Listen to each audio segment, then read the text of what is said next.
This is the 21st season of Bass Talk Live. BTL is presented by Bass Cat Boats, Strike King Lures, Aftco, Pro Guide Batteries, Spro, Gamakatsu, The Bass Tank, Denali Rods, Beatdown Outdoors, and Sunline. BTL coming at you. Good morning and welcome to another exciting edition of BTL Bass Talk Live, where we're going to talk about bass fishing. We're just going to start things right off the bat. We're just going to talk about big, giant strings of largemouth bass. I got a guest on today that's caught big, giant strings of largemouth bass for like $2.5 million over the course of his career. Narrowly missed out on adding like another $4,000 to that total at the Bassmaster Open on Sam Rayburn. But Randall Tharp doesn't know what we're going to get into. But like he's weighed in. He's done like that 5 for 30, 5 for 35 thing before, just like the crazy bags. I was part of one of those. I got to witness that in Oklahoma yesterday. But we're going to analyze it with the one and only Randall Tharp. Randall, thanks for jumping on BTL. I don't think I've had you on the show since I took over for Jeffries like 3 years ago. I saw you during one of the 2 canceled days at Sam Rayburn. We were in the burger shop there, and you and Big Daddy Russ Lade were behind, and we were all kind of lamenting our misfortunes of not being able to fish more on Rayburn. But I was like, dude, I got to get Randall Tharp on the show. So thanks for jumping on. Hey man, thanks for having me. Yeah, I don't know that I've ever done this show before, but and speaking of the burger shop, I think I'm still paying the price for eating that greasy hamburger. Dude, that place has got a good hamburger, but I do try to eat. At my age, you have to eat healthy, or you pay the price, and I think I'm still paying it for that hamburger that night. Yeah, I was smart there, so I went with the steak fingers, which were delicious. I feel like when you're at a place that's a hit or miss, if you go with like some sort of finger meat that's fried, that's typically safe. So yeah, the steak fingers were amazing there. Yeah, they look good. So. What is your by the way, we're going to get into all sorts of stuff today. We have old school Florida beatdowns on the Elite Series, the MLF Invitational. It was like jerkbait scoping versus swim jig, flipping jig, and punching on the Elite Series. And then it was flipping versus live scoping lily pads with a spinning rod for Drew Gill on the MLF Invitationals. We have rules violations and penalties in the Bassmaster Opens, but we're going to start with some big bass. This got me fired up, Randall. What is the biggest 5 fish limit that you've ever crossed the stage with? And this can go like club tournament all the way up through Elite Series BPT. Dude, that's a hard one. We were catching mid to upper 30s at Okeechobee when I was wintering down there, and that would probably be that 2008, 9, 10 time frame. The biggest stringer I've ever caught in a big tournament, like I've caught lots of mid 30s in like, you know, the FLW tours or Bassmaster Open, stuff like that down there. Most of them though in the state of Florida for me. When you have one of those days, like, do you know, like, think back on some of those mid 30s, like when you launched that morning, do you know, like, these guys are super screwed, or is it something that kind of materializes over the course of the day? No, I expect to get big bites down there. I fish for 5 big bites, and you know, if you execute on every opportunity, you can't come in with a bag like that. Man, I've caught some giant stringers down there and you know, got beat before. I mean, that Jimmy McMillan and Jared and that crew, I used to compete against, JT and Kyle Walters. I used to fish against all of those guys, you know, would come in with a sack of fish every single time I fished against them. And some of my best fishing memories were down there during that period of my career because, you know, it was early on. I would literally fish down there from about Thanksgiving all the way through the start of the tournament season because there was 2 or 3 big events in Florida then. So, you know, we could fish for, you know, $10,000 every week down there. I don't know that that kind of money's there now. I think it's more divided up, but dude, I loved it. And the lakes down there were healthy then, full of hydrilla and pretty grass and clean water, and they fished big. You know, they fish totally different now with what's going on. But gosh, man, I love those times in my life. I love that part of my career, and to me, that was like Okeechobee in its heyday was what bass fishing was to me. And would you take a RV down there for a couple months and park it? Dude, I had all kinds of accommodations, but I actually had an RV and they put a hookup at a tackle store, and I lived at a tackle store in my RV behind that for a couple Oh, of that's years. living the dream right there.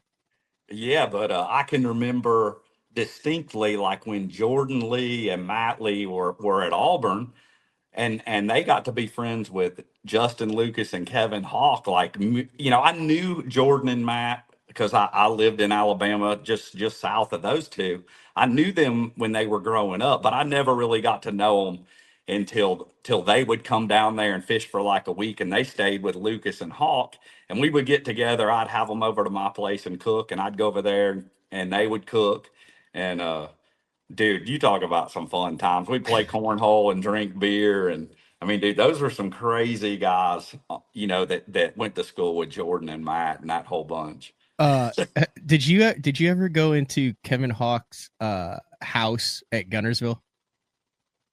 I never went into his house there, but Dude, I know how particular Kevin Hawk was dude, about it his was stuff. the wildest thing I'd ever seen. So he was next door to Justin Lucas, and I don't think he really fishes anymore. Like, I mean, he won the Forest Wood Cup, saw the Elite Series, super nice guy, very well respected. But then he just was like, "Yeah, I've had enough."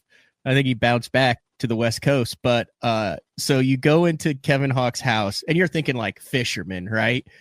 It's like this dude hired someone straight from like HGTV to come in and decorate his house. It's all like it was like simplistic elegance is the only way to say it. So like everything in his house was like a right angle, and then there was like nothing on the wall, nothing, like it was all like backlit with like really modern furniture. I mean, the thing looked like you could perform open heart surgery in it. It's so clean.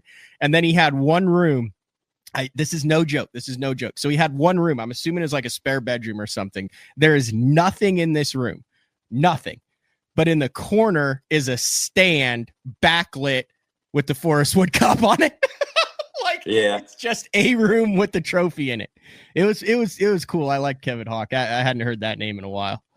dude, those are some of my fondest memories. And you know, when I retire from this thing, dude, it's those memories and the people that I'm gonna miss the most. Like, you know, the good guys like Kevin that I got to meet and compete against. And gosh, man, that guy, you talk about a character. He was the most detail oriented outside of Aaron Martin's was detail oriented in a different way. Kevin was very similar being from the West Coast. Mm-hmm. And what a When he great won guy. that cup, didn't he practice for like a month? But didn't he Oh win it no, it on was like a Lanier? year. Didn't he? Practiced all year. Didn't he move there for a year? Yes, yes, and I mean, dude, I love to see hard work rewarded, and I fished that tournament. Like, I mean, it couldn't have happened to a you know a more hardworking, better guy, super talented fisherman. And it's unfortunate that he doesn't still compete.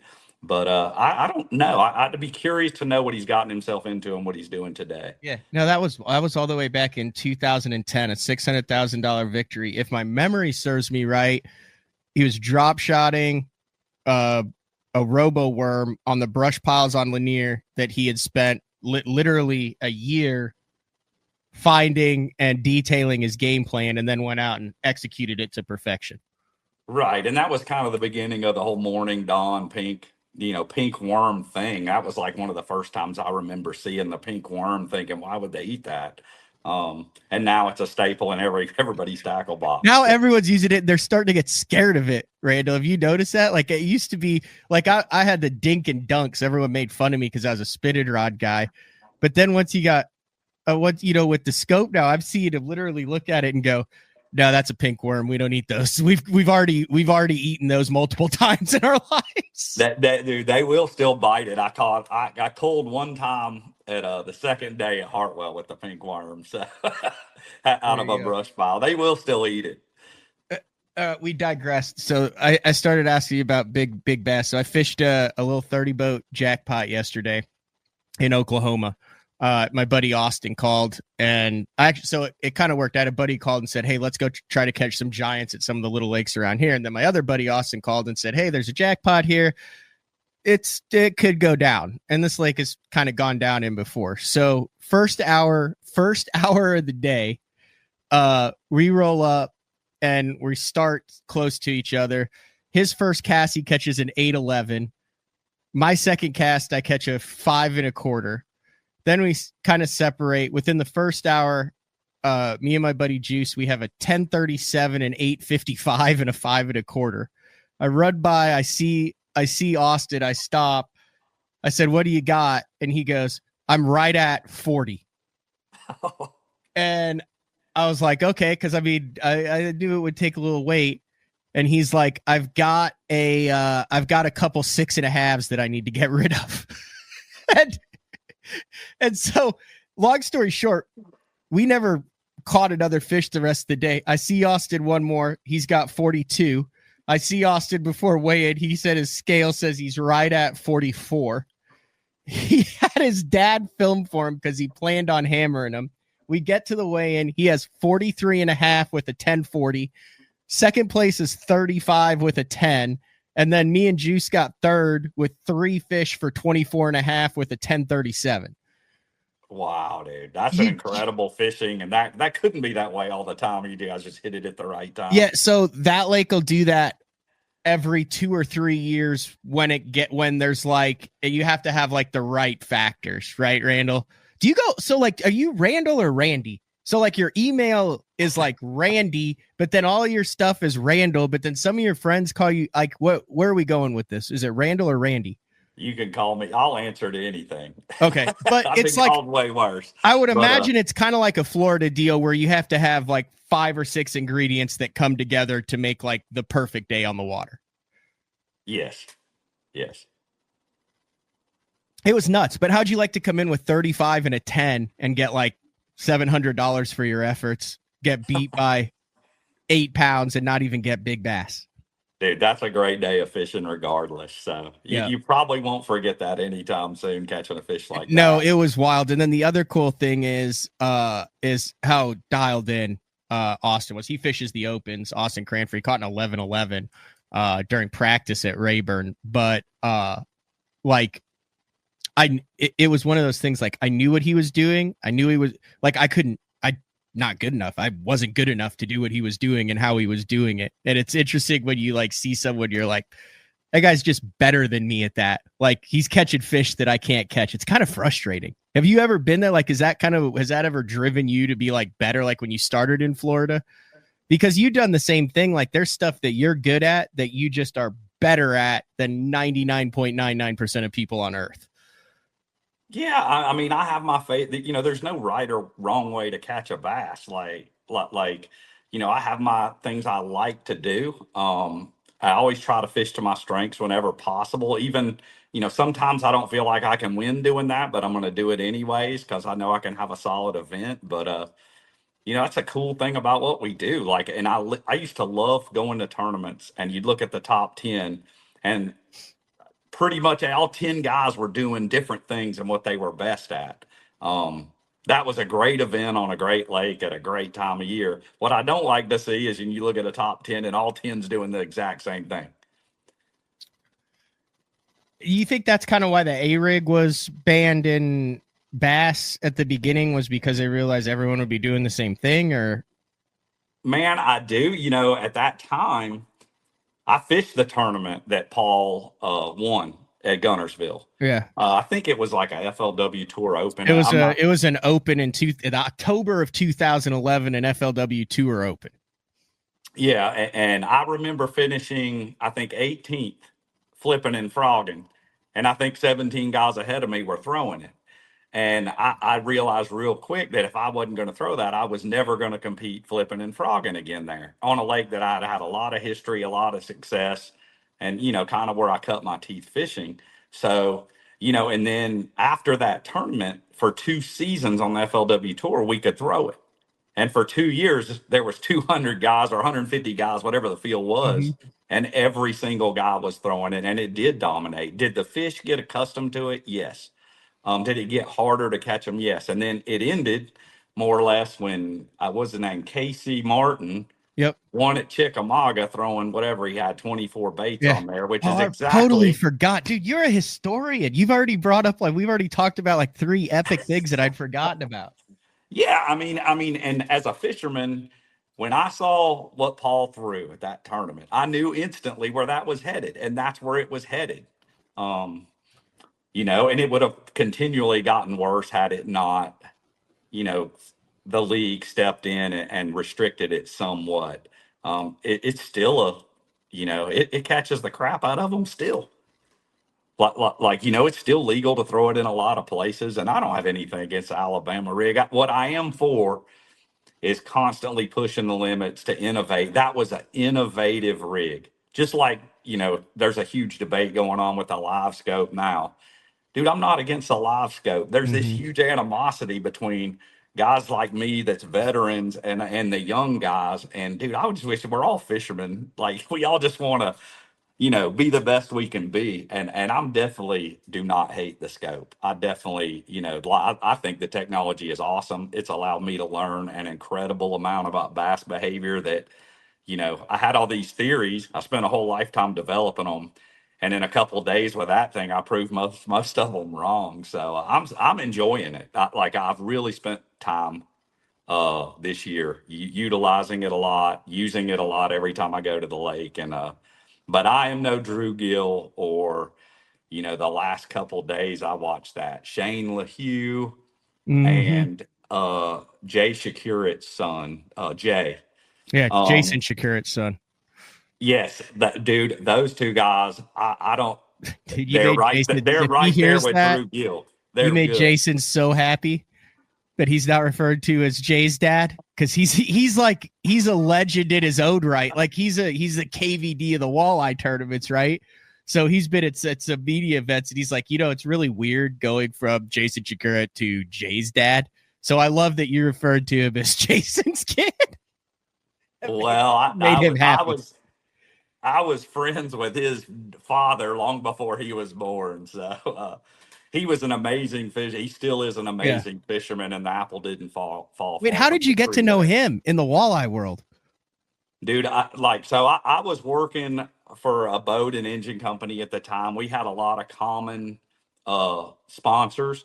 And so when I would go up north, back then we traveled a lot doing Mm-hmm. seminars and doing shows in the wintertime, a lot more then than we do now because of social media and everything. Like back then, you could make as much money as you wanted to traveling around doing seminars.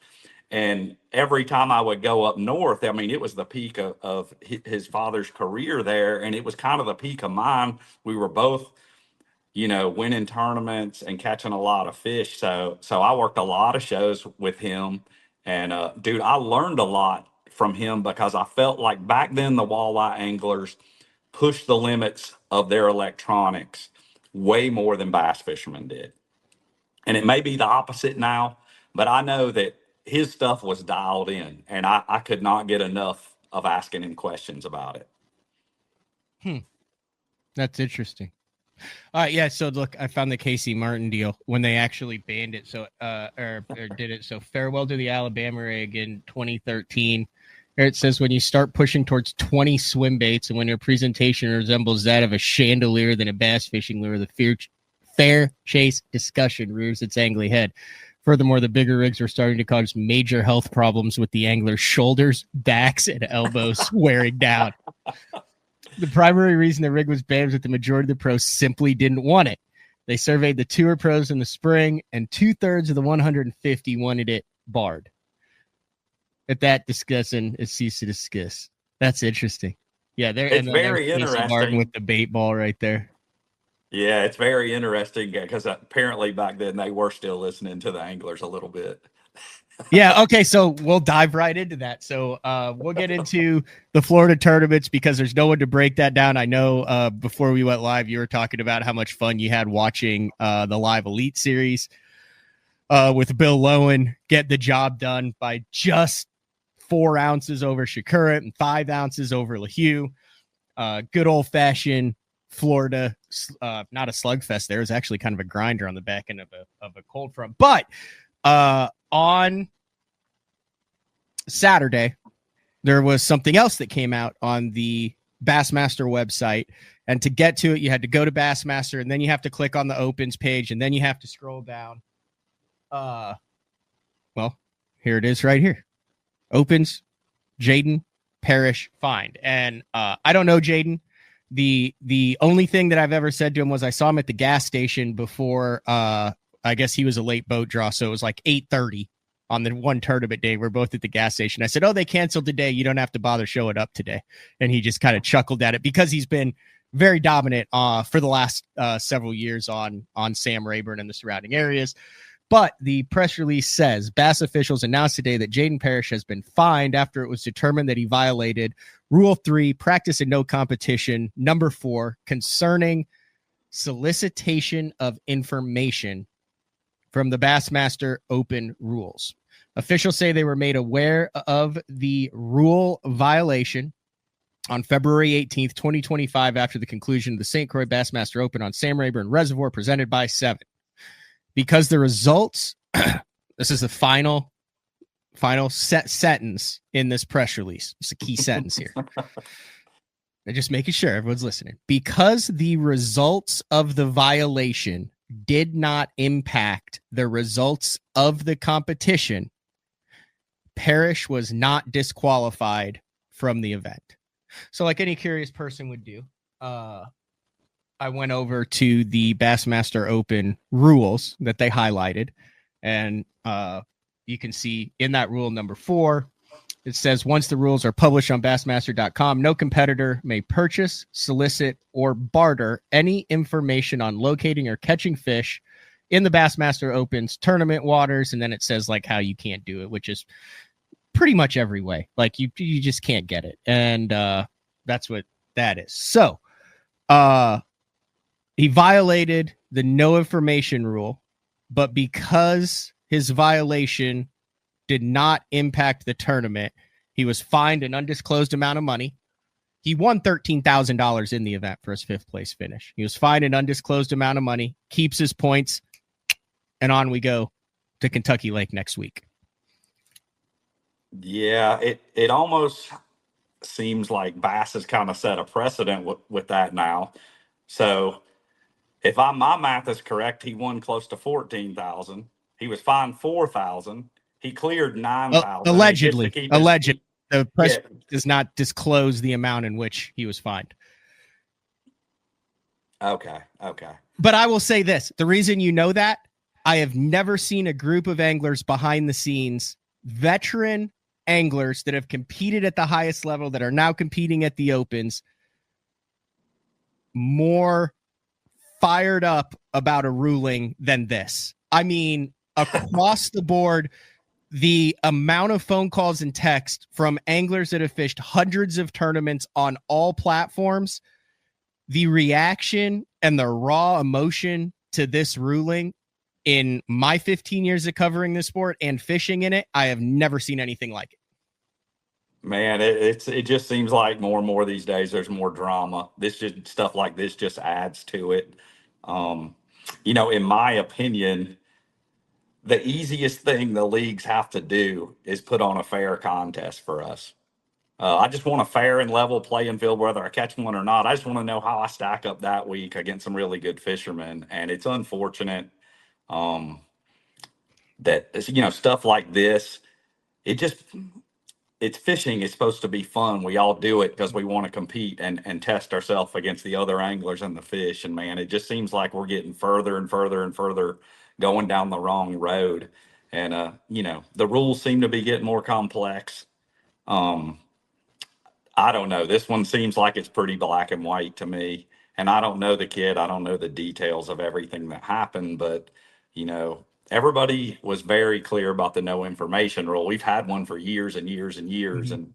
And, just, what I find ironic is yesterday on Bass Live, which I was watching, they called out the 4 guys that ran no wakes. One of them was fishing yesterday, the John Garrett guy, Mhm. and they gave him a 30-minute penalty. So they were very upfront and forthcoming about the rule violations, which were probably all 4 inadvertent. And then this, which was a pretty major infraction, is buried under the website and nobody wants to talk about it. Like, it just, to me, it's just like they're just, trying to cover it up more. And that's not what we need. It just needs to be out front. I mean, anglers need to be held accountable by the leagues, by the industry, and by the other anglers. We're just as much to blame, I think, as the industry, and we can hold guys accountable also. Yeah. The other thing that I find interesting is allegedly there was another DQ in this event and that did not get a press release.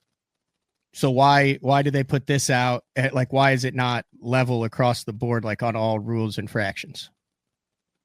Man, I got a good idea. That they really, I believe the leagues feel like it's a black eye. It is somewhat, but I think it's hurting them more than it's helping them by trying to hide it. And I've seen this trend get worse all through, BPT when I was there for 5 years, and it definitely seems like it's getting worse. And I definitely feel like there is more people operating in that gray area or just blatantly cheating than there's ever been at all levels. And it's probably more at the very top levels than most people realize.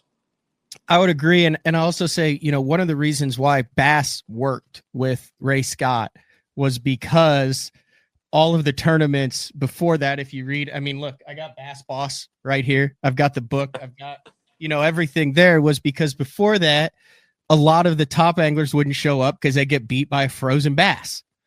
And there was no accountability to nefarious conduct during these loosely held tournaments. And Ray came in and said, we're doing this, and this. It's above board. Everybody's going to catch. And that is why people were willing to travel from around the country. Were willing to pay their hard-earned paycheck for bragging rights to beat the club from Arkansas or beat the club from Oklahoma, because they knew that when they came in, if they got their ass kicked, they got their ass kicked fair and square. And that was it. But if they did the ass kicking, no one said, oh, well, you guys cheat. Like, that was the cornerstone that Ray built Bass on. And he was a salesman and for profit and tried to make as much money as he could off of it, which is completely great. But it was based on the 2 key words that you mentioned, fair and level. Yeah, right. I mean, I'm fortunate enough to get to meet Ray and know him a little bit. And there's no doubt none of us would be here if it wasn't for his vision for the whole thing. But throughout my career and up until today, it just seems like that original vision that started this all, however many years, 50 years ago, it seems like we're getting further and further away from that. And it's unfortunate because there is more people fishing tournaments now, it seems like, than ever before. I mean, the kids that's there that we're fishing against in the opens now, and the crop that's coming through the high school and college fishing ranks is unbelievable. And they are unbelievably talented anglers, most of them. And it's just unfortunate for them, because I had hoped when I started that this would be in a better place when I retired. And I see it just becoming harder and harder for somebody to make a career out of this like I did. Is there anyone to blame?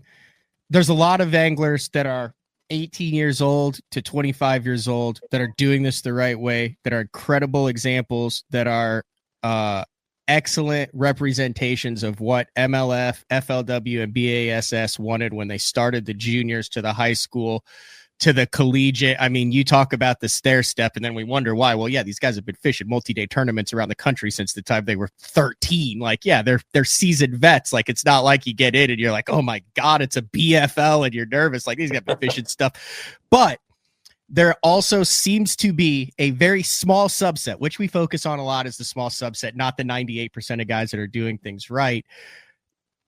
But there does seem to be a subset of anglers in that category that are way more focused on the result than doing the process correctly. I would agree with you 100%. And that's kind of what scares me. Like, whose responsibility is it to say, hey, the results don't matter if the process isn't done correctly? Man, it's a I get it, man. I can fish and I can do math. And the math of fishing for a living now it's becoming more difficult every year. I honestly will give Bass credit because I did the math on the payout after they announced no entry fees. And for the first time in a long time, they did invest more money into the payout this year. It was really it was pennies based on how much money is involved in a tour like the Elite Series, but it was still a step in the right direction this season for the Elite Series guys. But since I've been in it, the first two Forest Wood Cups I fished paid $1 million. You mentioned Kevin Hawk won 600,000. I finished second. I won 125 finishing second. When I won it, I won $500,000, and now our championships pay 300. And it just it's unfortunate because I believe there's still potential there. Like there's more people that love tournament fishing. I mean, you can go to any lake. Like I went to Seminole 2 Saturdays ago, and I couldn't believe how many people was there. I ran into the creek, and there's 150 high school kids in there fishing a tournament that day. I mean, and I used to never see anybody up there. It's cool to see that many, especially young kids out there. Oh, I get messages from them too. I'm sure you do, where they're like, "Hey, I'm in an aspiring deal." Like, I talked about this on another podcast that I did, where like I was walking next to Rick Pierce up to the meeting, and he's like, "Look around, what do you see?" And I was like, "What do you mean?" And he goes, "Look at the guys walking up." And I said, "They're all kids." And he goes, "Exactly. Isn't that what we wanted? Isn't that what we've been trying to do, was get the next generation in?" He's like, "Look at all these kids." He's like, it's awesome. He's thinking, they're going to be running cats. You know what I mean? But yeah, it's kind of the same thing you're talking about. Yeah, man. And I don't have the answers. I really don't. Like I fish tournaments. I don't want to run tournaments. I know it's a very difficult proposition what those leagues try to do. But I just see there's all these little, this is our initiative. This is what's going to fix things. This is what's going to make it better. And none of it, they're making the same mistakes over and over, whether it's, we're going to live stream all these days. And, they're spending an awful lot of money doing all these things, and they're getting further and further away from what the whole thing is about in the beginning, which is just having a good tournament. We can go down here on Tuesday evening and we all put our money in a jar and we fish for 100% payback.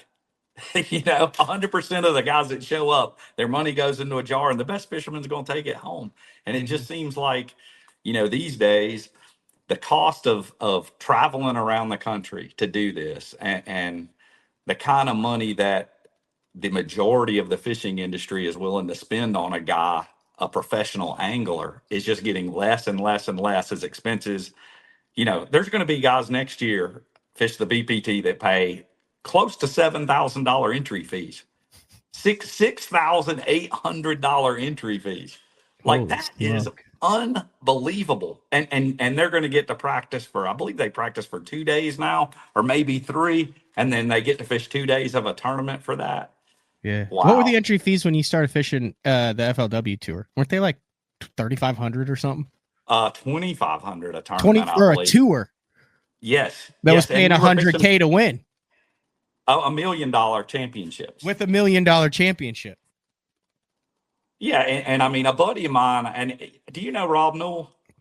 Heck yeah, I know Rob Newell. Did you read his book he finished last fall? I have not read the book yet. That is on my to-do list.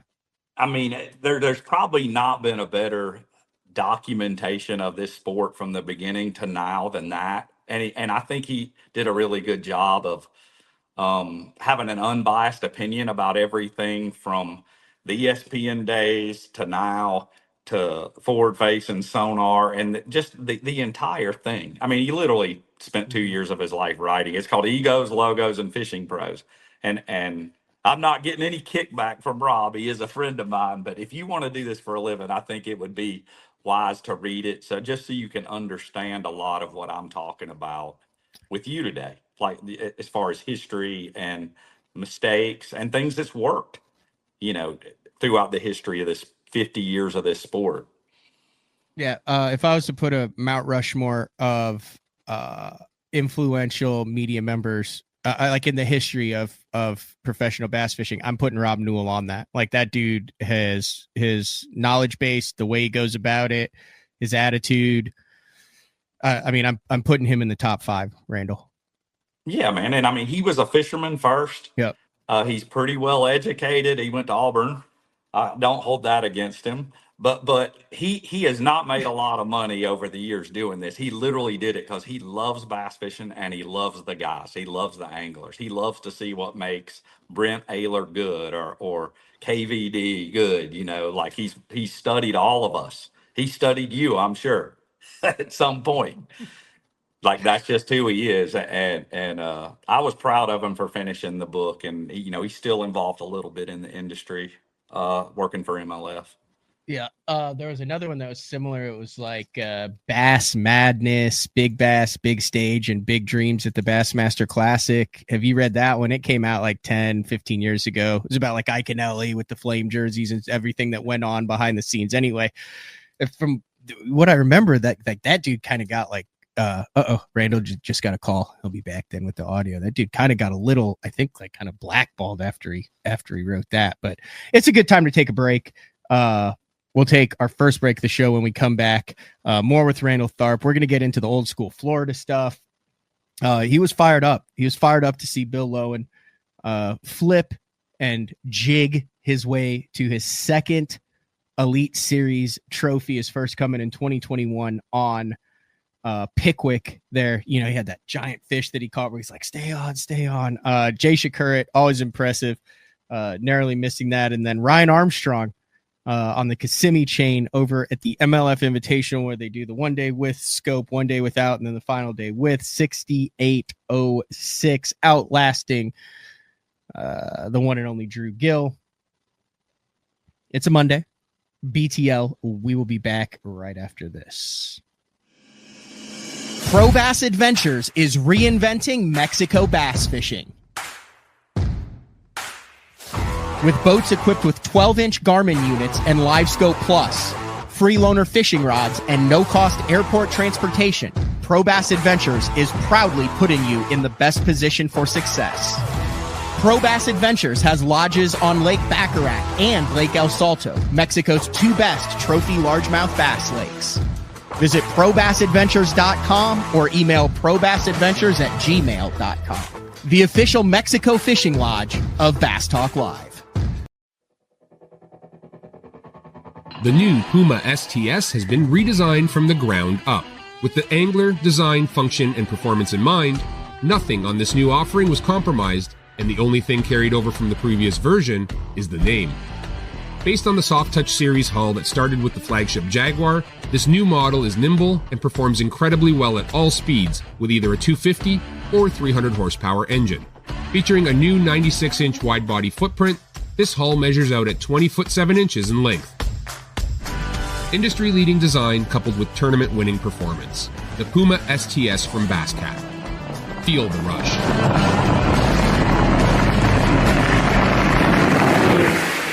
This is Gamakatsu's new Nano Alpha line of hooks. If it looks familiar, that's because they are. It's the same shapes and sizes in the round bend and the EWG and in the new Horizon head that you know and love from Gamakatsu, but there are a couple new features with this Nano Alpha, which is this little green label that you see on the packaging. First off, 2 times faster hook penetration. That's because of the Nano Alpha smooth coating on it, and also it is 4 times more corrosion resistant.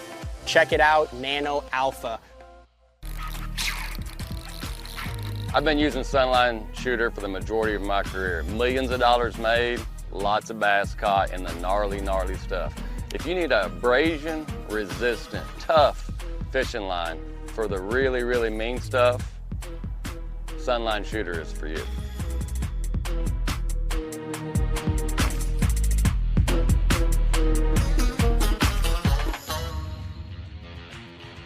All right, welcome back, VTEL on a Monday. Chatting with Randall Tharp. I forgot to tell you to put your phone in do not disturb mode. I'm assuming you got a call or text. Oh yeah. Yeah, that was my fault. So then you have to like go out and get back in. So what I forgot to tell you is if you put your phone in do not disturb, then it won't kick you out. So if you do it again, if that happens again, you just have to exit and get back in. Dude, so during the break, I was like looking at your old school because we're going to talk old school Florida fishing now, at your old school FLW pictures. Like, you have some of the most badass pictures on your old FLW profile. Like, first of all, like, I'll just like show some of them. It's like a what's what of Florida baits. So like, look, you've got like the sneaky, was that the old Reaction Innovations like nose cone that only the savviest of grass fishermen knew? It's like a weightless hollow cone that helped prevent grass. Oh yeah, a little belly weighted hook on there too. Like, you're showing all my little secrets. Well, this is on the site, and then like this is just another picture: swim jig, frog, punching beaver. And then, like, if you look at, like, there it is right there. Look at that. The Snickers M&M's dual combo with the white swim jig photo. Oh, my goodness. Yeah, I mean, you are way back there. I mean, this I am. Like, that's what I'm saying. This is like a what's what of Florida fishing. So, like, with the palm trees in the background, and then you just get to the fishing stuff, and you can't see any water in any of the pictures. It's just you in grass. Yeah, I can tell, like, Rob took a lot of those pictures. That was the Forest Wood Cup at the Red River. That's right where I won the tournament, actually. That's you and McMillan just having a hardcore stare off. Yeah. That was a pretty historic event, just as far as the weights caught, and really the beginning of mine and his friendship. That picture was the year I won. There. Look, you're catching so many fish that you have tendonitis in your forearm. Had to wear one of those bands. Oh yeah. I mean, it was really strange period of time there where I kept a punching rod in my hand for several seasons, and they actually talked about that on Bass Live yesterday, is how there's not much of that going on anymore. There's just a lack of vegetation, I guess. Yeah. Anyway, if you guys really just have like a burning desire to go back, like, honestly. Oh, like, yeah, that's awesome. That's a pretty strong set of photos right now that just live on your profile over on. Dude, you're making me feel good. I mean, it is my birthday today, so that's kind of cool. Oh, I didn't know that. Congratulations, or happy birthday. You congratulate. I guess you congratulate someone on their birthday. At my age, you happy don't look birthday. forward to birthdays. Like I'm getting to the age now where you don't want to see them coming. We were saying this. You top 50 power fish it on Rayburn, which you had to be one of the only 5 guys who were doing that. Dude, I don't know. I didn't feel like anybody's doing it because the only boat I saw the entire week was Rick Clun. It was in one of the creeks I was fishing. But, man, I practiced probably more out in the middle, scoping than I did fishing shallow. But every time I would run to the bank, it wouldn't take long to get a bite. And, man, I didn't think I could win, but I thought I could catch 20 a day up there. If conditions would have stayed like they were in practice, it was a lot of fun. Someone else who caught him close to the shore, you watched, you got on Bass Live, you said, and watched a bunch of the kind of the ending of that Elite Series event that Bill Owen got a second trophy in. Yeah, man, I was obsessed with that tournament because I thought it was a really cool dynamic of the scopers catching them with a jerk bait, and then Bill Lowen in a creek, you catching them swimming a jig. And dude, just you could feel how tough it was for Bill yesterday, and he's a good friend of mine. I was pulling for him, but gosh, did it make me nervous, like just the struggles he went through, and no win is easy. And he definitely earned every bit of that one. And it was cool because you could tell he was defeated when he weighed in. Like he thought he had lost the tournament. He had no idea that he had won. I thought all that was really cool. Like, and it was just cool to see a guy with a swim jig, something that he's the best at, do his thing and win a tournament. And watching Bobby the week before that was more of the same. Do you think it's and you're a perfect example of this, because I'd like to know if you've gone through this. Has it been a challenge to stick with your strengths as the trendy or the primary thing has gone, offshore, more finesse, straight scoping? Does it play with your mind when you're up there doing what you're the best at, and that it's probably not, or that the majority are doing something else? Like, do you think that was in the back of Bill's mind while he was flipping that? Like, John Garrett had just come in with a 30-something pound string. You obviously drove around Rayburn and saw what was going on there. Was that in Bill's mind? Is that in your mind the last couple of years as you compete? Man, of course it is. I mean, we're there trying to win a tournament, and there are definitely some events that I feel like just a lamb being led to the slaughter, like Clark Hill's a perfect example. Like, I never did anything except scope that whole week. I finished in the middle of the pack there. It tells you where I'm at as far as, and it tells you where the other guys are at as far as how good they are at it. I would consider myself pretty good with it, but I'm not elite or great like a lot of those younger guys are. And yeah, man, it's another part to this giant puzzle that you try to figure out. And yeah, it's definitely changed the game. I mean, there's no doubt that it's the most powerful piece of equipment that has come along since I've been doing this. As far as one item, everything affects it. We've had huge advances in every little piece, from rods, reels, line, boats, engines, to now this live scope and stuff.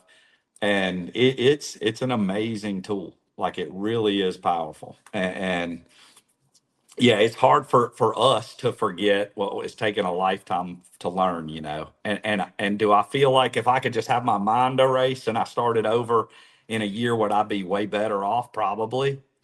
But I don't want to change the way I fish. Like, I enjoyed Rayburn being the only guy on the bank. I mean, I did. Like, when you say only guy on the bank, like, you literally only saw 2-3 guys the entire day of your tournament day with a 236 boat field. That's correct. I mean, I saw boats when I would run around. Obviously, I'm going to pass them out in the middle, but I never pulled up somewhere and there was somebody fishing where I wanted to fish. And that was really nice. I felt like I could possibly make the top 10 if it had been a 3-day event. Mm-hmm. I knew what was going to happen, and I knew what's capable of happening on that lake, especially with that technology. But I thought I could 20-pound them to death and somehow squeak into the top 10 by the time it was over, fishing like I like to fish. And man, it's, I left there with my head held high, man. Like there was a lot of good fishermen behind me, and would I've liked to finish better? Of course I would have. But, man, I still had a flipping stick in my hand for the entire day and got a lot of bites. And I'm not complaining. Life's good. Yeah. Is it hard to step back to fishing the opens after winning the Forest Wood Cup and being on the BPT and being on the Bassmaster Elite Series, and then to show up to the opens? Like, I'm not gonna lie. So like I remember with Stefan and Berghoff, and we were there eating at that burger place at Rayburn. Matt Steffens won an invitational event. Berghoff's fished on the invitationals before. I've made no bones about it. Like, I made my money on the on BTL, right? And then I blow it all fishing the opens, but I enjoy the hell out of it. And you guys left, and I looked at him and I said, dude, they have to be like, what the hell are we doing here? It's Russ Slade and Randall Tharp, and they're like in the opens. I'm like, those are like dudes, man. Like, they're professional anglers, like how have you, and it seems like you've like really done a good job of kind of mentally adjusting to that grind to get back to, I would assume your ultimate goal is the Elite Series, but what is that challenge like amongst there's a couple dozen of them that are top pinnacle anglers that are now in the opens, and you've seen guys like Christie and Scott Martin and Ike and a bunch of guys that have come in. We saw it this past year with Cody Meyer and stuff where they're just like dunk, dunk, dunk, and then they're on to the next one. Just kind of walk me through that mental kind of grind of how you've been able to stay so positive. Cause you seem like really positive, dude. Dude, I'm having fun fishing those tournaments. Those are the style tournaments that I fell in love with fishing in. You know, I spent a lot, you know, back when I started, I fished every tournament I could get in. You know, I fished 2 tours one year. The only 2 that the schedules aligned, I fished the FLW Tour and the Elite Series my rookie year on the Elites. But dude, it is not a step back for me. Do you want me to sit here and tell you it's my ultimate goal to go back to the Elites? It's not. Really? I mean, man, I'm just having fun fishing. I have built my business, and it is a business. It's you know, would I like to win some more trophies? Definitely. I've got some room in my office for a few more. But I've had a good career, and I've worked for some great companies, and I'm very involved with just about all of them. You know, from Gary and Teresa at Phoenix to, you know, my jigs and my baits and all my signature stuff. Like, my business is better now than it was when I was fishing the Elites, and it's better than when I was on the BPT. But I do feel like I just need to fish some events to stay sharp. It gives me an opportunity to keep working on the projects that I'm working on with those companies. And, you know, if I qualify, look, I'm going to try to win every tournament I go fish and do the best I can. You know, I'll cross that bridge when I get to it. But ultimately, like when I made the decision to leave BPT, I would love to fish one more classic, because I felt like the last classic I fished in Knoxville, you know, it was after the split. It was kind of a weird vibe. It just didn't feel right. It was definitely a lot different from my first one in New Orleans years and years ago. But man, I wouldn't say like, people, oh, I wish you'd get back to the Elites. Well, man, don't feel like, I'm fine. I'm having a good time fishing. It's not a step back. It's fun. You know, I don't feel like a whole lot of pressure like I used to earlier in my career. I just go try to have fun, fish to my strengths, and do the best job I can for the companies that's been supporting me for most of them my whole career. Yeah, one of those is ARC primarily. Like it seems like you that's where a lot of your signature series stuff is, right?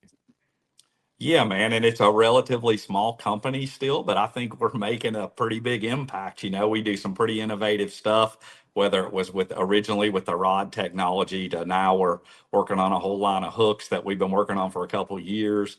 You know, my signature stuff is still the best selling stuff at the company. So I don't, you know, we've worked really hard on it. And my boss there, the guy that owns the company, I mean, he's just like us. He's just obsessed with building stuff to catch fish. And, you know, Ed Chambers at Zoom was that way. Olivero, Pile of Power Poles that way. Like, I've been fortunate in my career to work for some of those kind of people that are just like me, just trying to build a better mousetrap to catch a fish.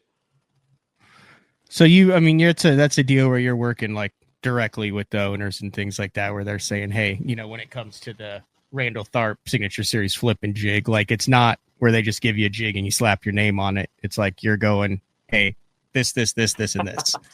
Yeah, you know, I've had a couple jigs before with some other companies, but they were the first one that let me build the most important part of it, which is the hook. Every jig is without a good hook, the rest of it's irrelevant. All right, walk us through what makes that hook the best.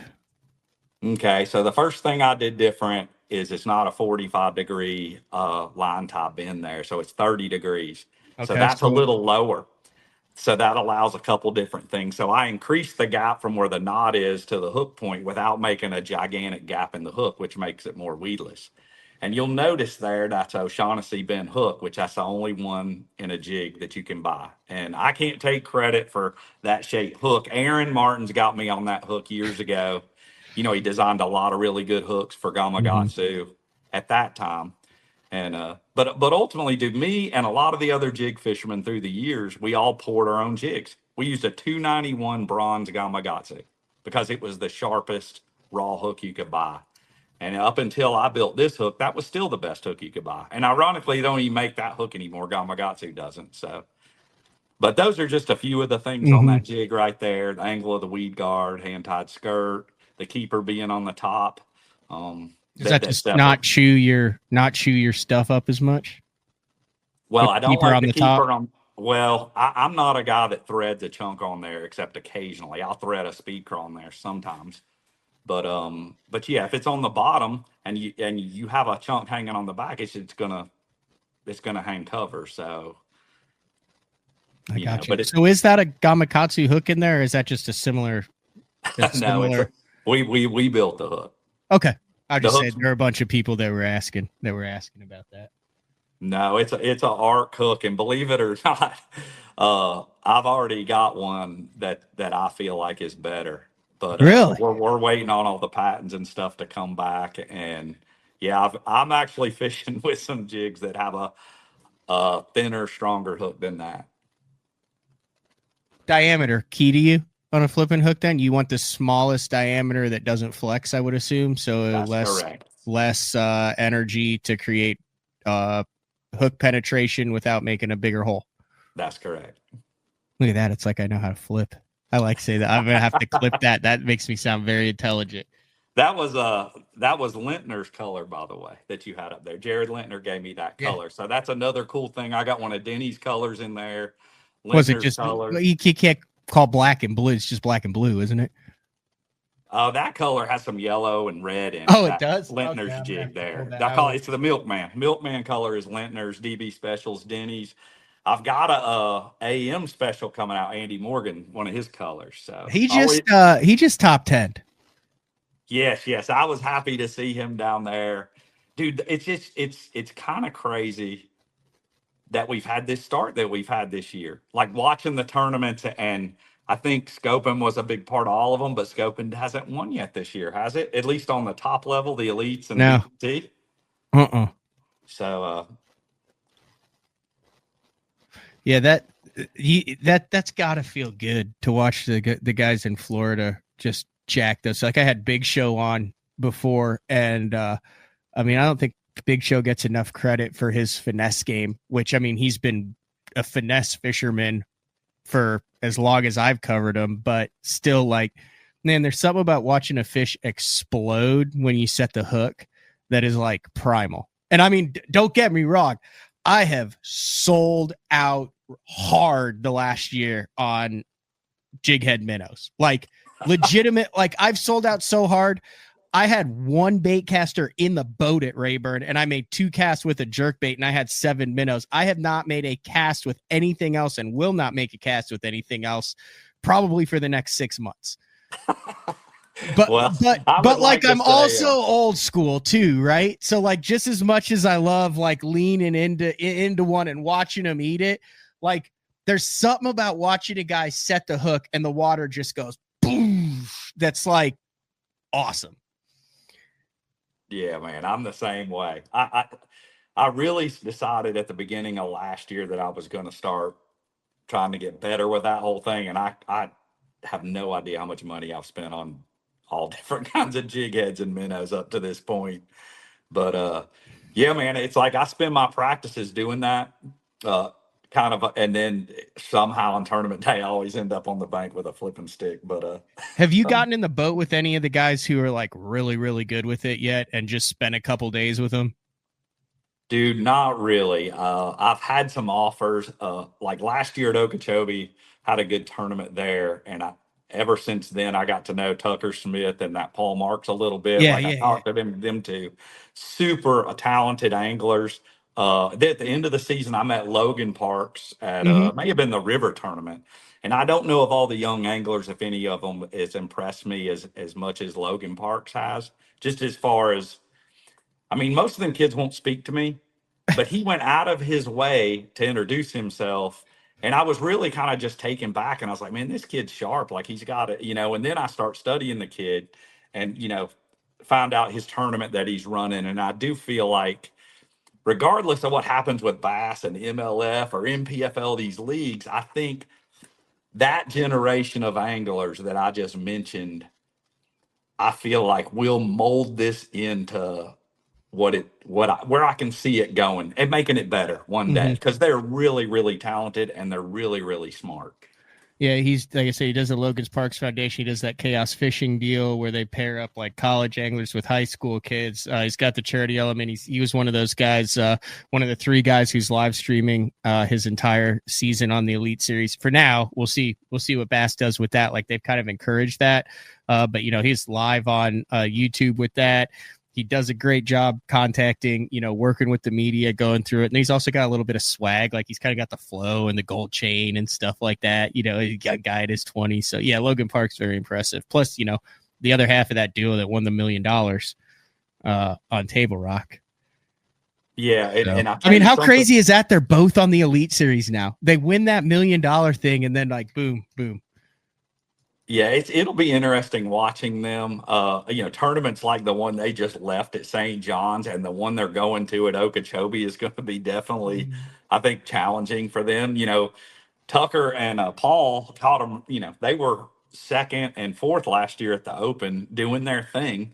It's pretty impressive. I think they'll probably, figure out some way to fish to their strength there. But I say that to say this, like, just real quick to finish that thought on that, like think about how valuable when you're dialed in on Okeechobee, if someone just got in your boat who wasn't a great, just as far as locations and how you go about it. I've had the privilege to get in the boat with some of these younger kids and just sit there and A, watch the screen and B, ask why. And it is the learning curve on it and the confidence level, like done. Like you should trade a couple days of minnowing with Tucker for like, hey, this is called grass. And this is yeah. Well, Tucker hasn't offered. Paul has, and right now it's just both of us have pretty busy schedules, and but I definitely he comes down here to where I live and plays around a little bit. I tell you, the thing that I'm most impressed about those guys is back when in the peak of my career, I fished every day. Everything was always to get ready for the next tournament. Even if the tournament was next year, I would go pre-fish a year in advance, at the same time. Like I did everything I could to give myself a chance, to learn and to get comfortable on a body of water. And that's what those kids are doing now. I know for a fact that they fish every single day that they possibly can.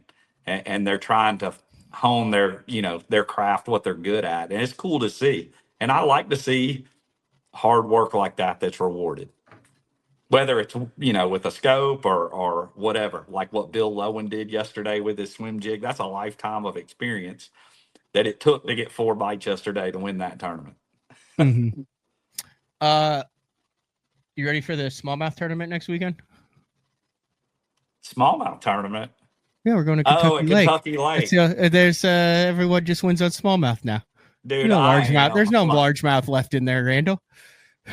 Well, there is a few. I filmed. I did the ultimate match fishing there last year. I think it was a week later in March on Kentucky Lake, and I mean, I saw real quick that I was there for like almost 2 weeks doing that show. Oh, really? And dude, the smallmouth that place has changed a lot since I fished there the first time, and the smallmouth is pretty amazing how big they've gotten.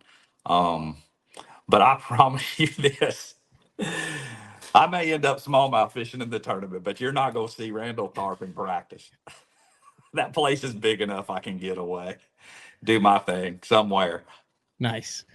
We got that, and then I mean, I kind of like how they front loaded the. I mean, you're fishing both divisions of them. I'm only fishing Division 2, but I mean, it's kind of that, and then we're done in that division until August on Leech. I thought Leech was a really cool fishery. It was weird going to like a new body of water. Like I really enjoyed Leech. Just the people, the crowds, the way it's set up. I know we had a cancel day there with weather. The cancellations are something that I don't know what to think about, because I understand bass and like, I know you posted on that and it was like, I was like, okay, I get it, but I don't I go back and forth between you're at a level where you need to learn how to operate a vessel. You know that there is the potential for danger in it. And we have the ability to look ahead and see what the forecast is. So just because you practiced in an area that's 30 miles of 7-footers doesn't mean you have to run there in the tournament. Also doesn't mean they have to cancel the tournament just because you made a poor decision because you didn't look ahead for the weather. I also understand if 236 go out, you want 236 to come back. You have insurance. It is a top level tournament, not a club level tournament. So there's going to be more safety. Like, I'm conflicted on that. I will never, I'll say he made a bad decision, but I will never like bash Hank or Bass for canceling a day for safety. But I do think there also is a line of maybe being a little bit overcautious where you're taking some of the gamesmanship and veteran decision-making out of play by canceling so many days. Your thoughts on that? Oh, for sure. Like I've watched this, and there was always days canceled even back in the beginning of my career, but it was one day a year, not one day per event, which is we're averaging worse than that right now at the Opens. Dude, there's a lot of reasons for it. Like I can remember fishing tournaments and literally there would be 2 or 3 people go out there and they would come back and everybody fished within sight of the takeoff. It was that bad. And that's what you did. Like they wouldn't cancel a day for anything. I can remember distinctly because we're fixing to go to Kentucky Lake. I was at Kentucky Lake at an FLW tour event. And I remember having a good event, but I didn't make the final day, but I had to go to the launch for a sponsor obligation. And there was literally this wall cloud coming with tornadoes and the sirens were going off. And I'm not making this up. Bill Taylor said, boys, we might let y'all go a little early so we can get this tent cleaned up before the tornado gets here. So we're going to get y'all out on the water. And he let them go. And I'll never forget that because there was only one guy in that top 10 was Tom Mann Jr. And he looked at Bill and he said, you're damn crazy, Bill. And he went and got in a little bathhouse at the bathroom at the takeoff. And we all stood there as the tornadoes came across the lake. And I remember Jason Christie and whoever else was in the top 10 were running down the lake. And I mean, that's how much it's changed, to where we're at today. And which way's right, Randall? Man, I don't think either one of those is right, to be honest with you. I don't have the answers. I do get it from the leagues. There's more tournaments now than ever before. And scheduling these events, a lot of it could be done with scheduling.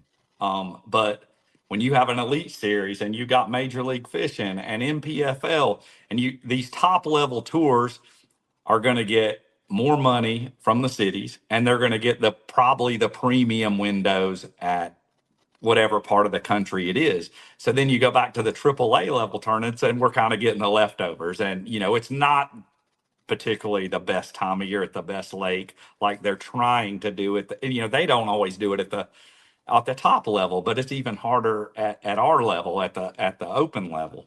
So, man, it's difficult. But as a tournament bass fisherman who's been doing this a long time, I looked at the open schedule and I looked at Clark's Hill, and the first thing I said was, man, it's probably going to snow there. And it did. And I looked at Rayburn, I said, dude, there'll be a bad front. There's going to be some storms and it's going to blow. They're going to cancel that. And they did.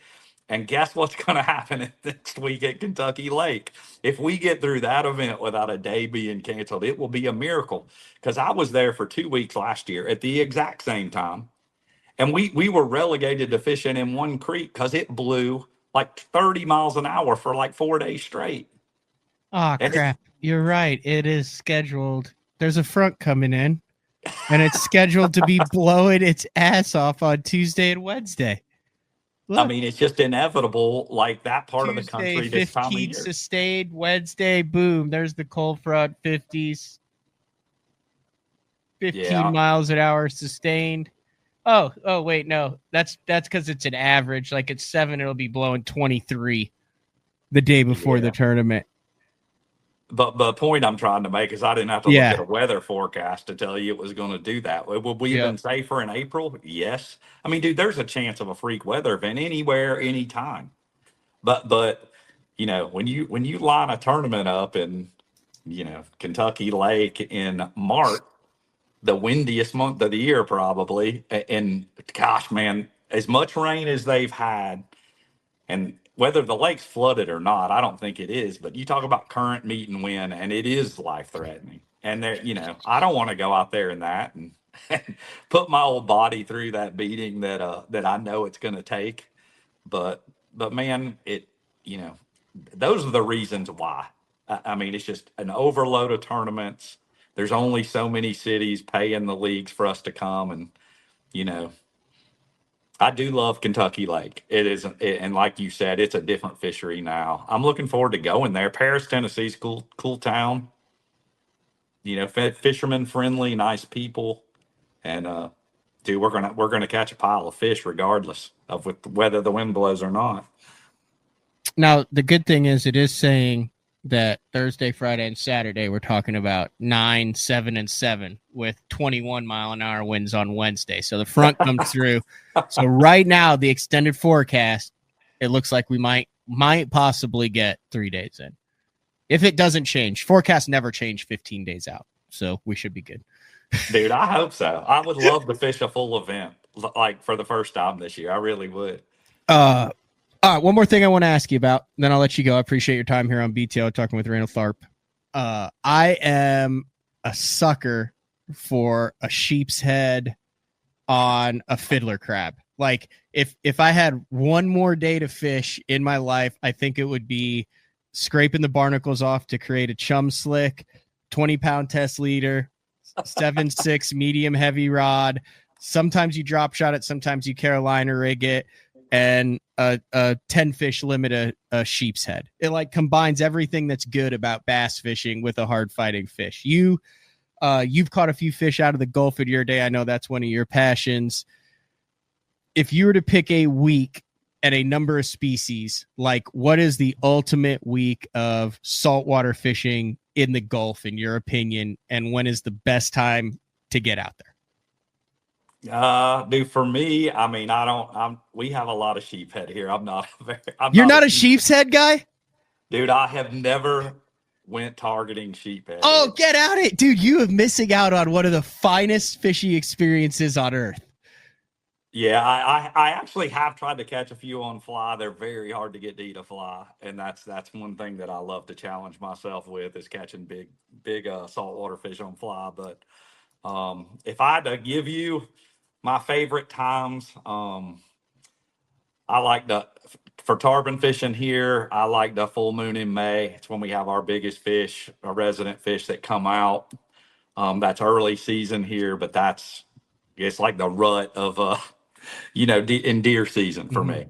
And then if redfish is my year-round fish here, and I would say early November for that. So those are two of my favorite times. And I've had my captain's license now it's my second year. This is really the first year I ran some decent amount of trips, and dude, I've enjoyed the crap out of it. Like it's one thing to understand your fish and your fishery, but showing up to the boat ramp and picking up a client and seeing what you're dealing with for the day, it's another way that I continue to try to get better and challenge myself, because every single day is it's a different set of challenge, and I've gotten way better at being a teacher, at being able to communicate with somebody, because you got to figure out like if I were to take you, for instance, I would have to figure out how to communicate with you to get you to do what I need you to do to have a successful day.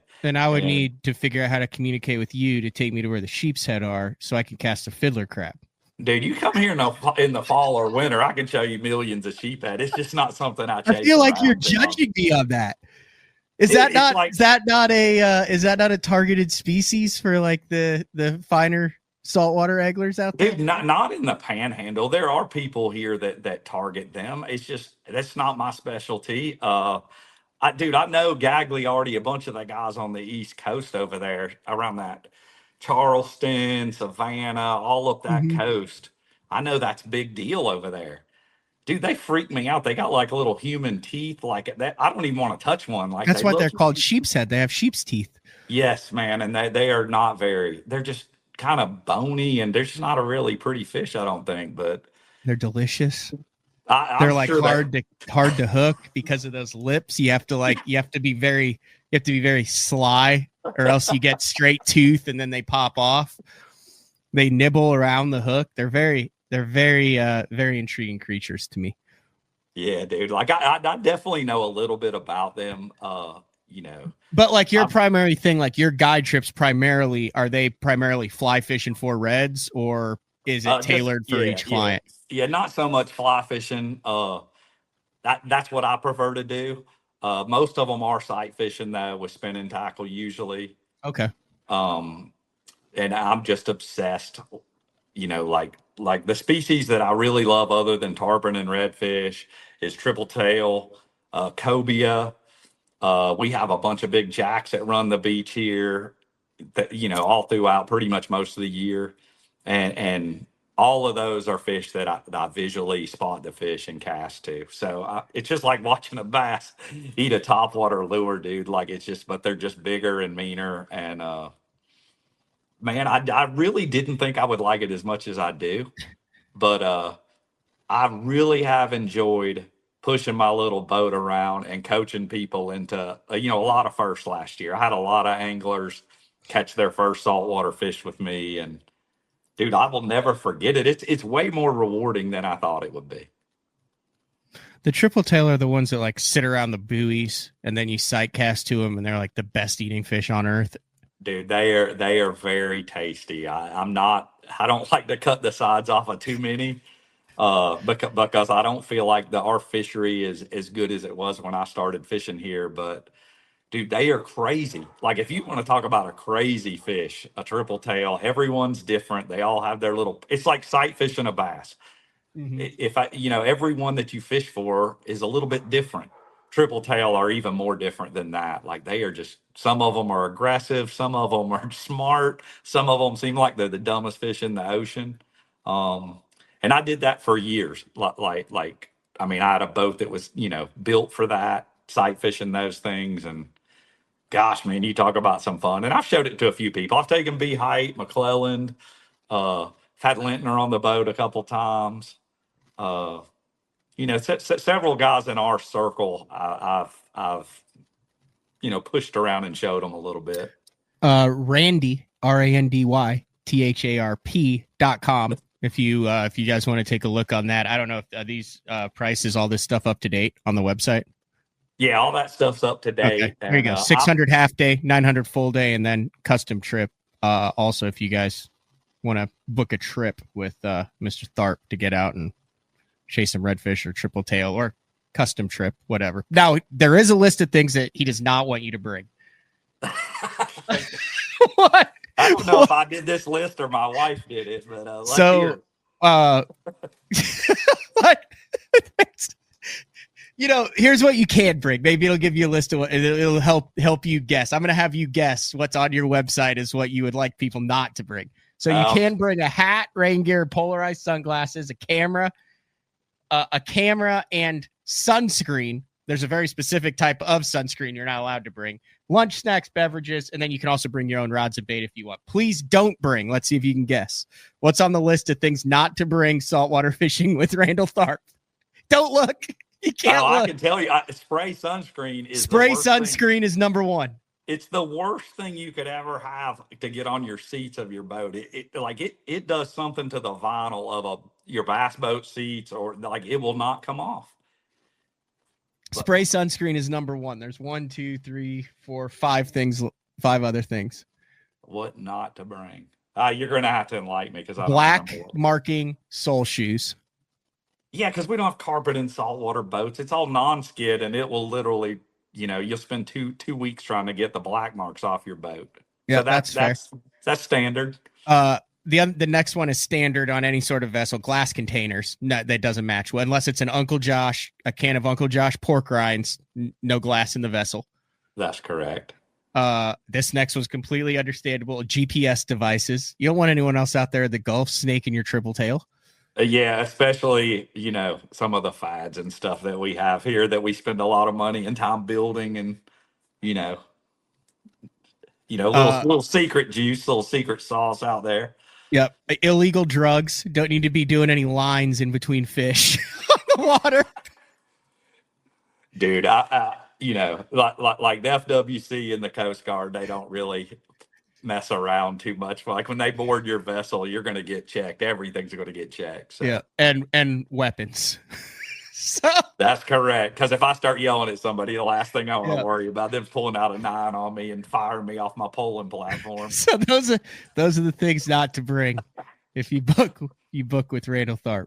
And you do this just kind of in between your schedule and your appearances and stuff year round now.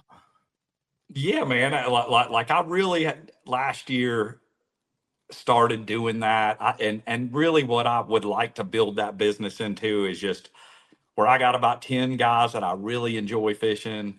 And, they'll come fish a week with me in tarpon season and come fish a week with me, in the fall and redfish season. And right now, after 1 year of doing this, I've got one. So if I can get one per year, by the time I retire, I'll have my 10 guys. But, it is very rewarding, like I said, and still kind of testing the water with it all. Mm-hmm. I got some good friends here, some really good guides, but it is turning into a much more tourist destination than it was when I moved here. So, I could probably have all the work I want here. It's just, there's only so many guides here and there's way more people that want to go fishing than guides. So you're trying to get that Matt Reed set up. Like what he does on Falcon, where it's like 98% return clients that have fished with them for a decade. And it's just like he jumps in the boat with his buddies for 3 or 4 days every single time. Yeah, dude, that's not an easy thing. Like my buddies here that have that set up, they've been doing it their whole lifetime. It takes a lot of years to build that customer base. I think in bass fishing, probably the best, the guy that's done the best with that I've seen is, and I don't know Matt Reed, I don't know his setup, but Alex Davis. Yep. Dude, I think he's built that. I mean, I remember when he came to Guntersville, the spinnerbait kid, and I'm like, this kid's like 17.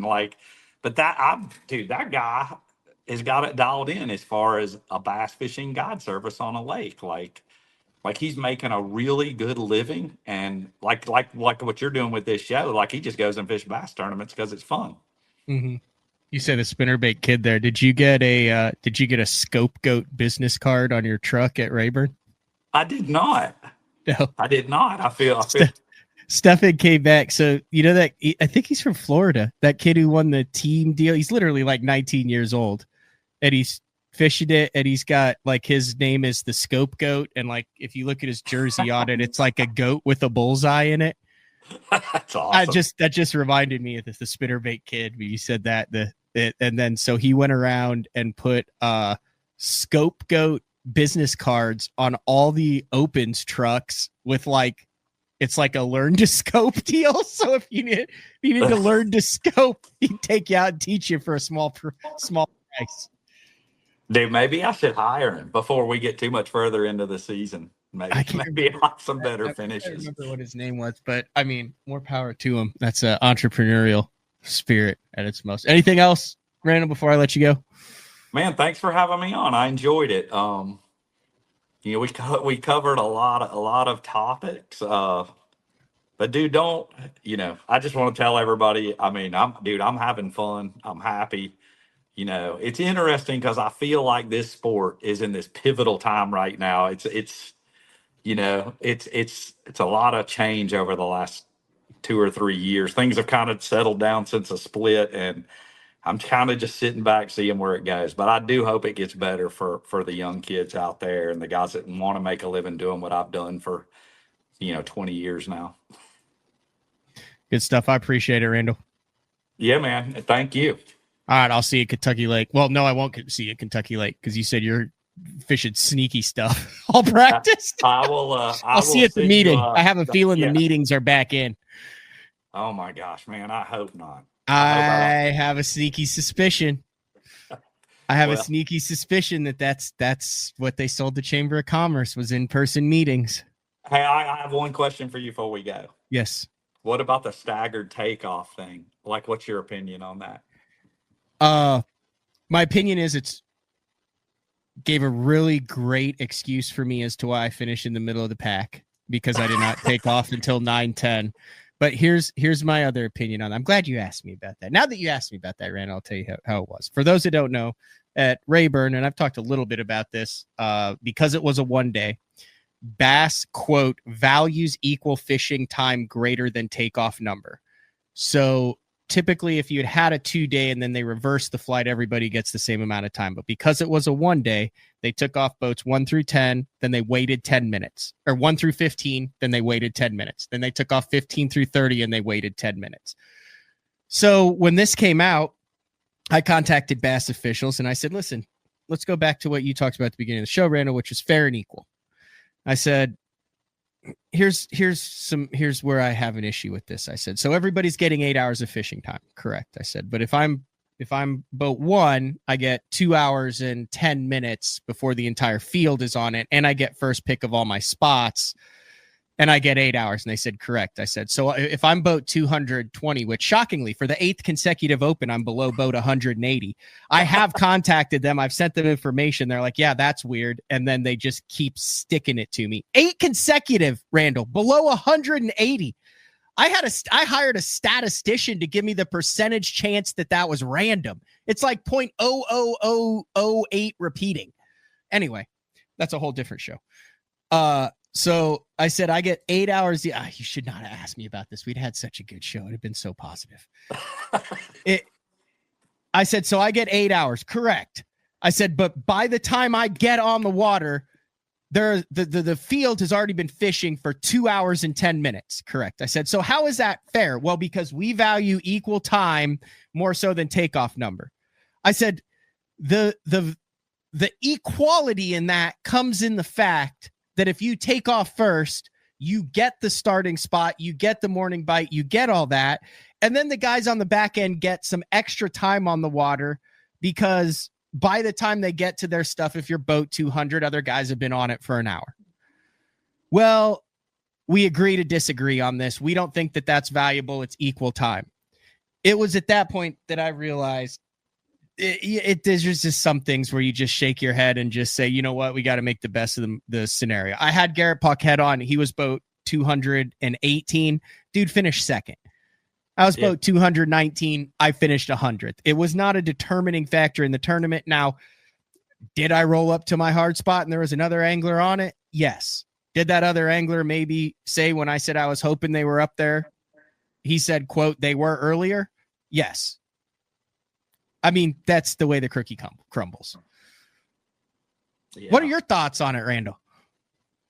To me, it was a lack of understanding about actually how important and how a tournament day runs coming from someone who's never been in that situation. It shocked me that they ended up doing it that way they literally took something that was as fair and equal as it could be and made it not fair and equal for no apparent reason. Yeah,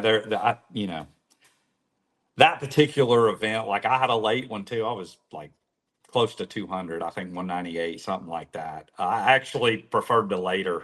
I had the lake to myself up in the bushes since I was, just spinning my wheels anyways. I wasn't going to compete up there. But, my bite was better the later it got, so I was happy about my draw. The whole thing goes back to just the, 200 and what is it, 235? 236. Yeah, 236. Fishing one day, that creates a problem. I do know that this year at Clarks Hill and at Rayburn, just that sheer number of boats and one takeoff facility and everybody doing it by themselves, it has turned into a giant, at the boat ramp. And if there's one negative I can tell you that I have seen fishing the opens, it is just that part of it.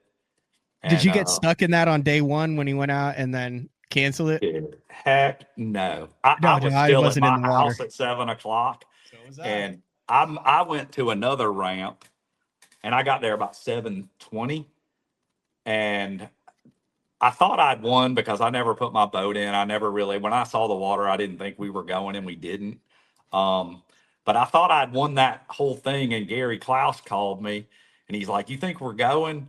And I'm like, no, I'll call you back. They're going to make a decision in a minute. He never got out of bed. So I was pretty proud that I didn't yeah. put my boat in, and Gary never got out of bed. So No, good for that's a Gary. baller move. I got in line. I was at the Twin Dykes boat ramp at 7:00 when the tournament was supposed to take off, and they canceled it. Then they held it. So I never got stuck in the parking lot. I did nothing. And then I had my buddy Kevin Ledoux called, and he's like, they canceled. And I just dipped right out of line, went across the bridge, went, ooh, yeah, that doesn't look fun. Spun around and straight to the breakfast joint. Yeah, I'm on a different program at this point in my career. Like, I used to be the guy that got there early, but in these tournaments, I'm not getting there that early. So I'm going to, whether I'm boat 10 or boat 210, like, I'm going to show up after everybody's gone usually. Yeah.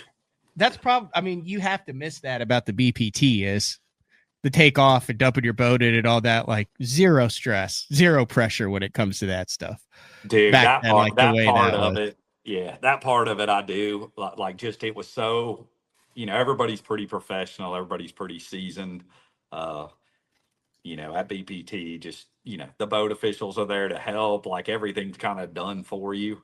And back when I was fishing the elites, I mean, my wife traveled with me, but she doesn't travel with me anymore. I mean, I had a personal caddy, most of my career that made it a lot easier on me than I have it now with Russ, who I feel like I got to babysit most of the time.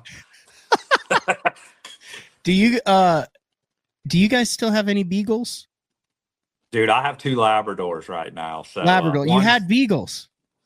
You had a beagle. Through my whole career. Like, I can remember when I started fishing, carrying them around in my Ranger jacket, and oh yeah, but that shows you how long I've been fishing. Is we were without pets for like 6 years, and now I got a 2-year-old and a 1.5-year-old lab. Oh wow, I bet that's fun. Dude, they're great dogs. They're so smart. They both love the water. They love being on the boat. So it really fits my lifestyle here in Florida. And man, I wouldn't trade them for anything. So, all right, man, I almost got out of here, and then you had to ask the freaking staging question. Man, I'm sorry. I didn't know it was such a sore subject, but listen, what the sore subject to me is the exact same thing that you said: fair and equal. That's it. That's all I want. Dude, if you're going to do this as long as me, you kind of got to take everything with a grain of salt. Nothing. Every time I say that nothing surprises me anymore, something still surprises me. Because when I think it couldn't get any worse, it actually does. But I mean, I also understand if I was a guy who was, boat 1, and I'm going, well, why does that guy get to fish for 9 hours or 9.5 hours when I only get to fish for 8? I'm getting screwed out of 2 hours of fishing time, and it only takes 45 minutes to take off the full field. So he gets an extra hour, and it's a 1-day shoot. So I understand Hank's probably getting it from all sides on every single issue and topic. Oh, he is, man. And Hank's father, Trip, was one of the better tournament directors I ever had. And I think Hank has potential to be better. But I also think that, I saw Trip's power kind of get less and less as the league got more involved and wouldn't let him make a decision on his own. Mm-hmm. And I mean, come on, man. Like, Hank, I don't think, Hank knows right from wrong, and Hank is a very smart, intelligent, good tournament director, without a doubt. I 100% agree with that statement. But I don't think Hank is the one ultimately making a lot of the decisions there. So, and I 100% agree with that statement as well. Tough position to be in. Yeah, it's a tough position. Like, that has got to be one of the hardest jobs in the world. And who would want to do that?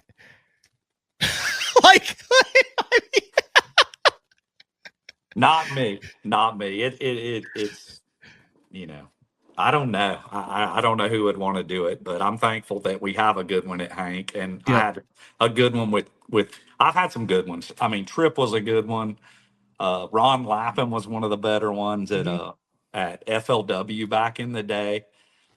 We never really had one at MLF that we fished some tournaments there without even a tournament director. So it shows you the importance that they place on a fair contest. It was. There was like a half year, I think, where it was that's true. Dude, I'm not making this up. We showed up at the first tournament and we're like, well, who's the tournament director? Well, we don't have one. Well, don't you think we need to get one? Oh, well, Boyd and Gary will do it. Who were also fishing the tournament. That. I mean, there's no conflict of interest there. We could do a whole nother show on this topic. Oh man, that's wild. There has to be like somewhere down the road when it comes to all that from there's got to be some sort of Netflix documentary on that. Like, dude, they've got them on like cricket. They've got like a whole documentary on the competitive world of growing this world's spiciest pepper. For the love of God, if you could have a 5-part controversial documentary series on Pepper X, surely you can have it on professional bass fishing. Dude, I think people would watch it. I mean, look at I saw a photo the other day of Seth and Matt Robertson with no shirt on. Like, I mean, who doesn't want to see that? I can think of a couple. All right, I'll get you off here before we get into any more trouble. I appreciate it, Randall. I'll see you at the Kentucky Lake. Yeah, see you in a few days. All right, later. There you go, Randall Tharp. Yeah, I should have had him on a long time ago. It's just like I said, there's just certain guys that you're like, well, why haven't I had him on BTL? I don't know. I think he's might become a BTL regular. So we're going to take our final break of the show, and we come back, wrap things up on a Monday. It's BTL February 24th. 2025. We'll be back right after this. Beatdown is efficient. Rock solid. 100% American made. This thing is super tough. I mean, this thing is not going anywhere. I've ran the Beatdown double stack from Florida all the way up to New York. And the one thing that I know is when I get to my fishing destination, I never have to worry about issues with my graph mount. Your options are endless with these mounts, but they're steady, they're solid. These are the most reliable mounts on the market, and you can't go wrong with the Beatdown.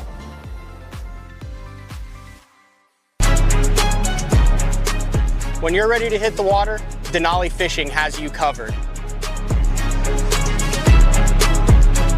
Regardless of your skill level, from beginner all the way up to tournament pro, Denali has rods, reels, and tungsten to get the job done.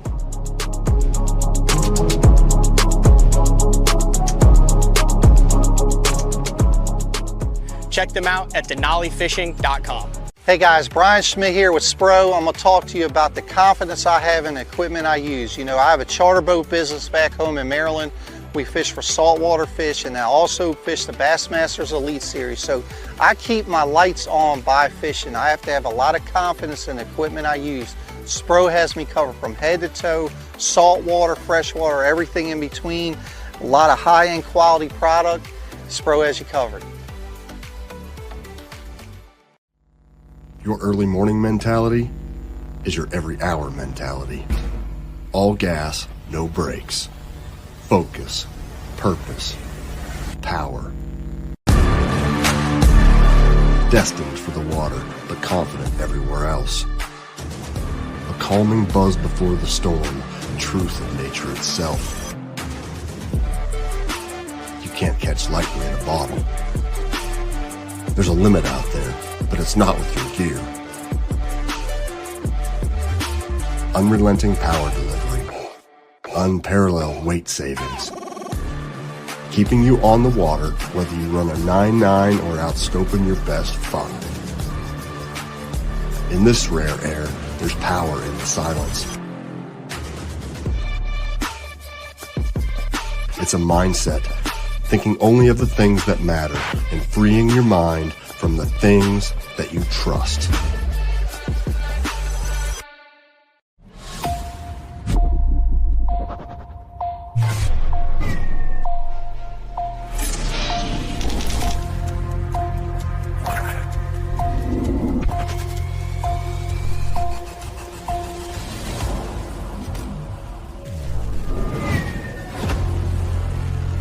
Everything you need, one legendary brand.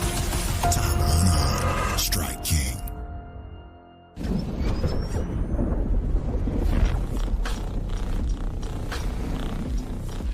Gear that just plain works. Cast after cast after cast.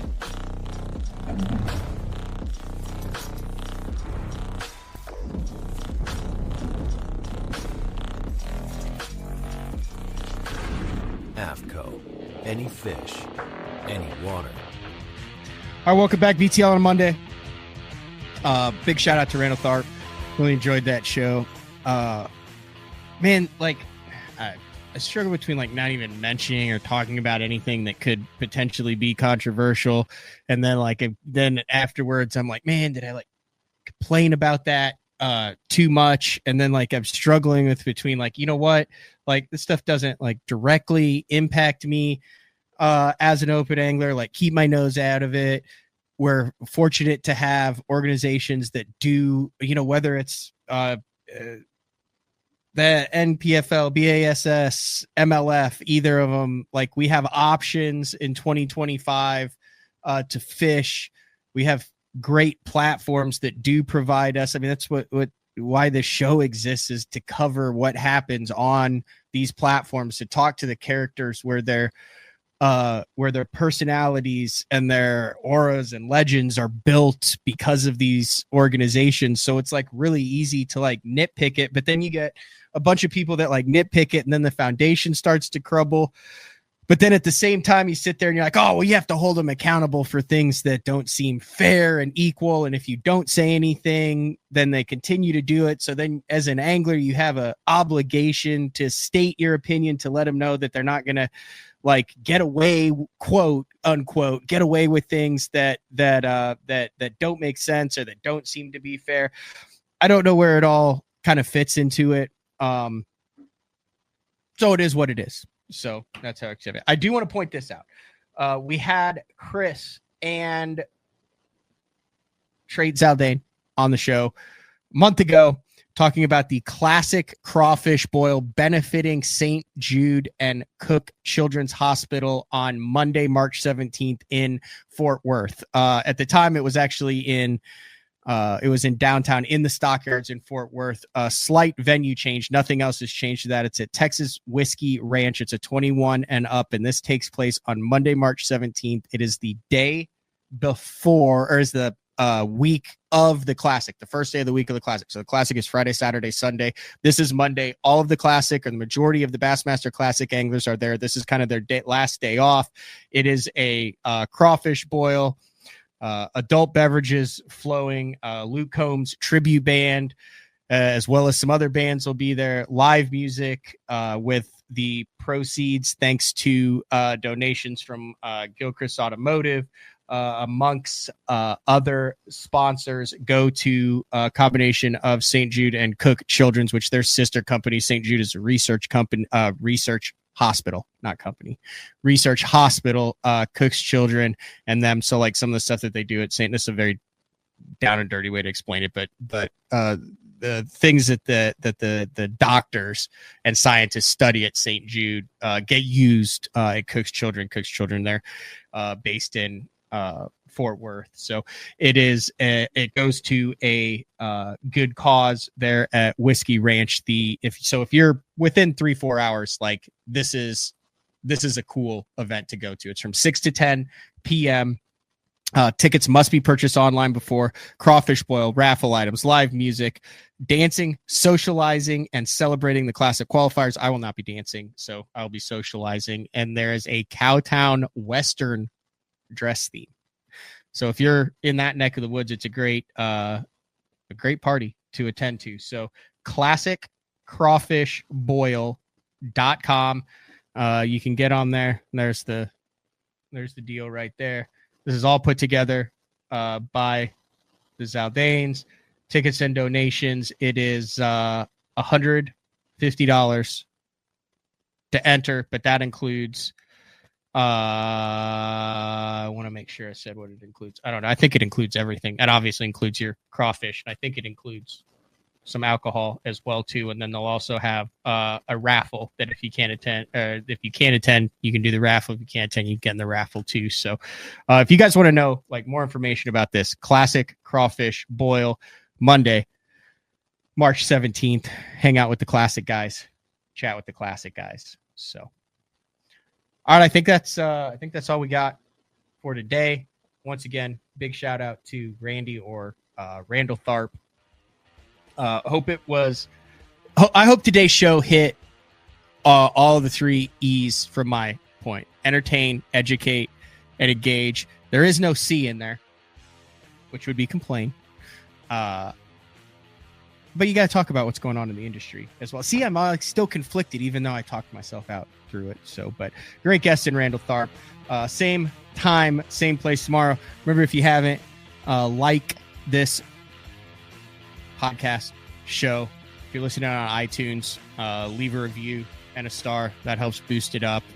And we'll see you tomorrow. Thanks, guys. Later.